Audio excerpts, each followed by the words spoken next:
Orly Goldschmidt. She's a spokeswoman for the Israeli embassy and returns to the show. You've been on the show many, many times before. I wish we were talking under happier circumstances, but the news this morning that two Israeli embassy workers had been shot dead last night at an event in Washington, D.C., I think has shocked the world. It shouldn't really shock the world, but it's a young couple, Yaron Lisinski and Sarah Milgram. They've been named this morning. They were actually a couple. They were about to get engaged. He'd already bought an engagement ring. He was going to propose to her in Israel. And they were shot dead, well, because they were Jewish, because they were Israeli, by a pro-Palestinian gunman. We know he was a pro-Palestinian gunman because he shouted, "Free, free Palestine," after he was arrested. Your reaction, the reaction of other staff at the Israeli embassy to this, I would say senseless, but of course the person who committed the crime probably wouldn't think it was senseless killing. Well, first of all, we were devastated, and our heart goes to the families of Yaron and Sarah. As you say, you know, it's a shocking event, but none of us were surprised. You know, when you hear in the streets of many cities around the world, including London, globalizing the intifada and from the river to the sea, these calls for incitement actually, you know, bring that kind of violence. And I think this was a despicable act, and it won't stop us. It won't stop me, it won't stop us from representing proudly our country, and we will stand tall, and we will face terrorism everywhere, but we won't stop. Well, I mean, and this is the thing, isn't it? Because we've got, you know, politicians. We've had, you know, your boss, the ambassador, Zipi Topovelli. She was called in to see the Foreign Office this week to be chastised over policy in Gaza, over the missile strikes, civilian deaths, over lack of aid going in to Gaza. Foreign Secretary David Lammy said the treatment was monstrous of the Palestinian people in Gaza by Israel. When we have the BBC carrying on, you know, claims by the United Nations, wasn't it, that 14,000 babies would die within 48 hours. Not at all what the report suggested. There was a risk of famine to 14,000 babies over, I think, a year or 18 months. I mean, nothing like the figure that was spouted. And that lie being continued when we have this talk of genocide, the deliberate targeting of civilians. This is routinely broadcast, the likes of Gary Lineker retweeting blatant anti-Semitic posting. I suppose, again, it shouldn't be a surprise to anyone that this happens. Well, again, this is, as you say, it is not a surprise. We're still very shocked and shaken because we feel that this could have happened to us as well. You know, even recently there was a man who tried to jump over the embassy in London, and he had knives on him. So we can feel this threat very clearly.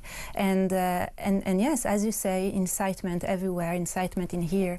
Many people think that it's very easy to get peace in the Middle East, you know, to stop the conflict, but they fail to understand that there is a real threat against Israel and against us, and security must come first. And of course we want peace. We want to live in peace with our neighbors. We have nothing against the Palestinian people. Our concern is Hamas only, and Hamas that is using the Palestinians against us and against, you know, the Palestinians themselves. You have seen, I'm sure, those courageous Palestinians going out in the streets of Gaza against Hamas and saying, that's it, no more, we don't want Hamas It's anymore. Amazing, actually, the rise, and those are incredibly brave souls, aren't they? Incredibly. Because we've seen what's happened. People are tortured and murdered, they've been shot in the knee by Hamas fighters for actually, because that's what Hamas thinks of their own civilians.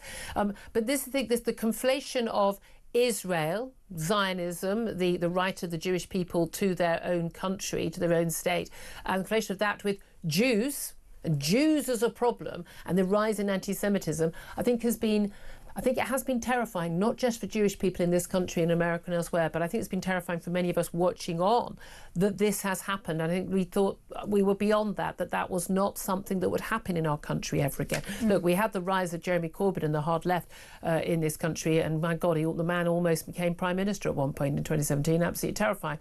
But I don't think most of us thought that could ever happen, and yet the normalisation of blatant anti-Semitic comments, I think, is a worry, isn't it?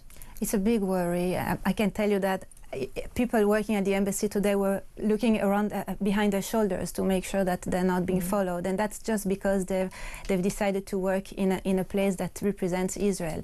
And bearing in mind these murders last night, they were, they weren't at the Israeli embassy, or they were at the Capital Jewish Museum. That was where it was an event taking place at the Capital Jewish Museum. That's where they were. Yeah.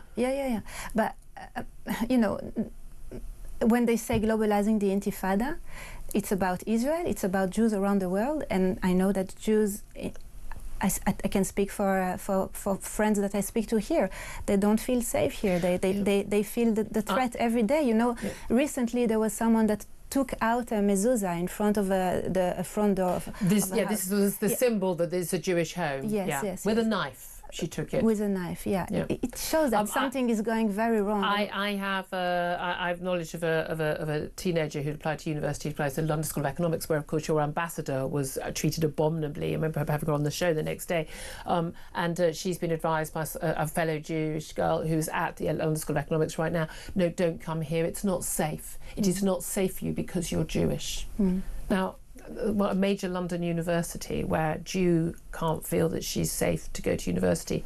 I mean, I think that's a national embarrassment, a national shame.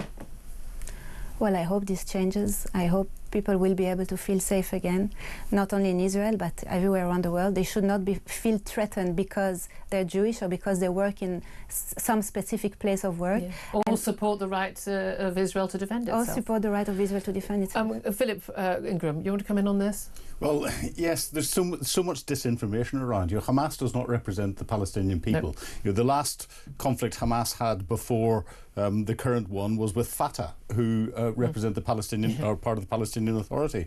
People forget that there's 2.1 million Palestinians who are free citizens with full rights living in Israel. There are, they're known as the Arab citizens. There are Arab citizens part of the Israeli army who are trying to deal with the terrorist organisation that's Hamas.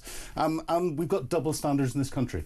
If a young mother gets 31 months for inciting violence, we're allowing people to incite violence on the streets on a daily basis and nothing's happening. It's happening. That's where we need to stop this. Absolutely. And again, where it should stop, this should be a wake-up call, shouldn't it? The death of these two young people, a young couple in the prime of their lives.